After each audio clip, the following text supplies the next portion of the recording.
Good day, everyone. I am Kim Sairo Obrose. I would like to share my reflections on the current state of governance in the Philippines. As a student of politics and governance, I believe it is vital to analyze our nation's governance through the lens of political and Philippine Constitution. Governance is more than policy making. It's about leadership, accountability, and service to the people. One pressing issue that has been a focal point of public discourse is corruption and its impact on public service delivery. From allegations of misuse of public funds to inefficiencies in governance, this problem has persisted despite various anti-corruption measures.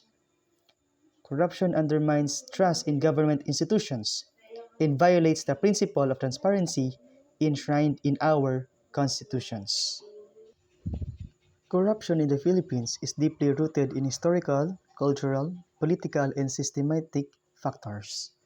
Colonial-era inequalities fostered patronage systems that persist today, while weak institutions, judicial inefficiency, and political dynasties further enable corruption.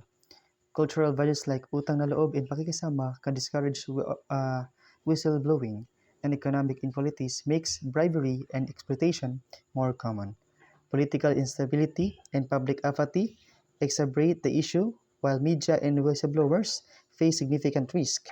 Addressing corruption requires systematic reforms, stronger laws, civic education, and greater transparency to tackle these entrenched problems effectively.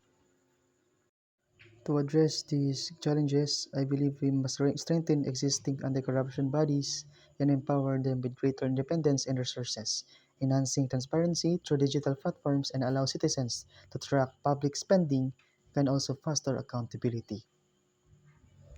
In conclusion, the current state of governance in the Philippines presents both challenges and opportunities.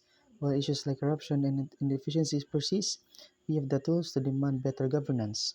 Our Constitution, our voices, and our collective actions.